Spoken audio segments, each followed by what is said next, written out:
हनुमंते नमः। दर्शकगण, मैं आचार्य सत्यानंद।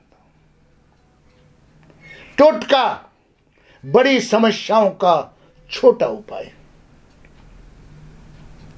अनेक बड़ बड़ समस्या जाके समाधान करते वर्षों केटे जाए, जीवन नरक হয়ে যায়।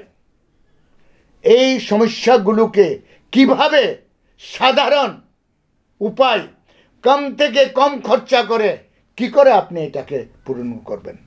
মনে রাখবেন, ঈশ্বর সমাধান দিয়েছে, আমাদের নলেজে নেই।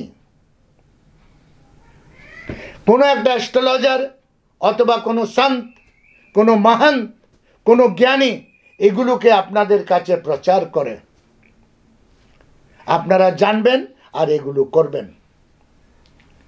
মনে রাখবেন দর্শকগণ, আপনার বাড়ি এটার একটা পুরো একটা বাস্তু শাস্ত্র আছে। আপনার বাড়ি আপনার সমস্ত শুভ আর অশুভর কারণ। আপনার বাড়ি আপনাকে শুভ বানাবার, আপনাকে শক্তিশালী বানাবার, আপনাকে সাকসেসফুল করার একটাই জায়গা আপনার বাড়ি। আবার আপনাকে দুর্বল করা, আপনাকে দুর্ভাগ্যপূর্ণ মানুষ বানানো, প্রত্যেকটি জায়গায় অসফল করে দেওয়া, বাড়ির মধ্যে ঢুকলেই অশান্তি লাগা। দর্শকগণ, কখনো আপনার লাগে আপনি বাইরে ভীষণ ভালো আনন্দে আছেন, কিন্তু যখনই বাড়িতে আসেন আপনার মাথাটা খারাপ হয়ে যায়, কলহ অশান্তি শুরু হয়ে যায়, বাড়িতে থাকতে ইচ্ছা করে না। কেন? কখনো ভেবেছেন কেন? কি আপনার বাড়ি ওদের হাতে আছে। নেগেটিভ ঊর্জা, তার অনেক নাম। আমরা ইংলিশে এটাকে নেগেটিভ ঊর্জা বলি। এটার অনেক নাম, পিশাচ, শয়তান, দুর্ভাগ্যের ছায়া, রাহু, কেতু, শনি, এইসব নাম পর্যায়বাচী। যেমন কি পদ্ম ফুলকে আমরা কমল বলি, লোটাস বলি, পদ্ম বলি, তেমনি এই যে নেগেটিভ এনার্জির হাজারো নাম। এই সমস্ত পাপগ্রহ একটি নেগেটিভ এনার্জি।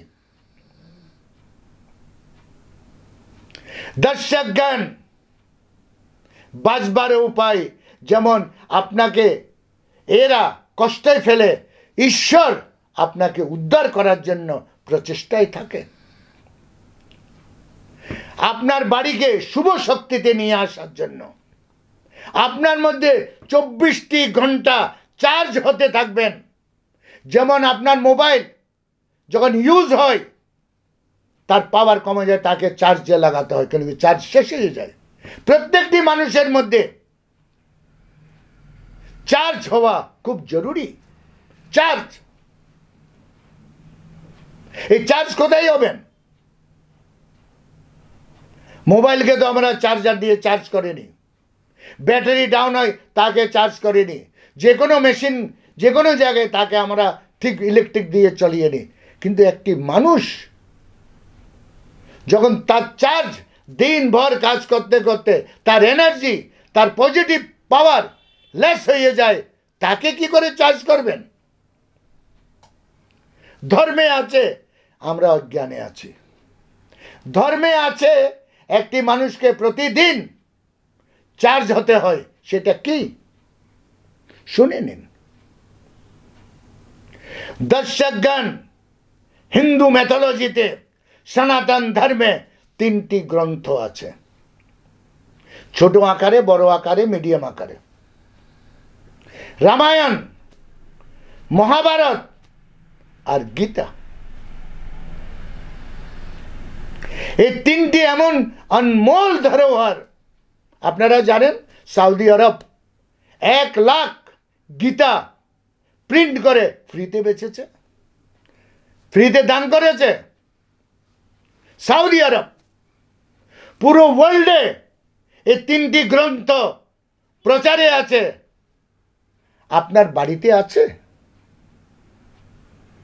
আপনি তো হিন্দু, আপনি তো সনাতনী, আপনি তো সমস্ত পুজো পাঠ করেন, কিন্তু আপনার বাড়িতে রামায়ণ, মহাভারত আর গীতা আছে? নেই। এটার পার্সেন্টেজ অনেক কম। যাদের বাড়িতে আছে দেখুন তারা কি সাধন সম্পন্ন, আর যার বাড়িতে নেই তার অবস্থা গিয়ে দেখুন।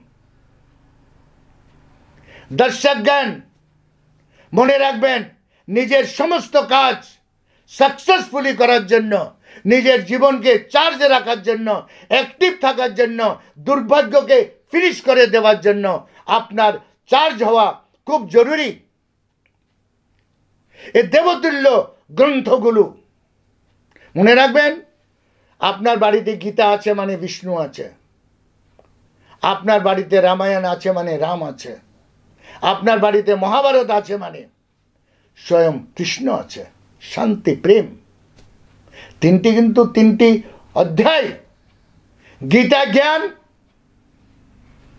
মহাভারত হচ্ছে কৃষ্ণ প্রেম, যে প্রেম লুটিয়ে গেছে, এবং রামায়ণ হচ্ছে আধ্যাত্ম, শক্তি, স্রোত, পাওয়ার।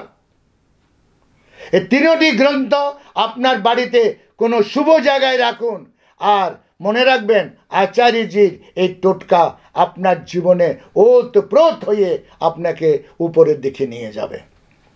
আজকে আমার সময় এখানে শেষ। কাল আমি আবার আসছি আরেকটি টোটকা নিয়ে। ততক্ষণের জন্য বিদায়। ওম হনুমন্তে নমঃ।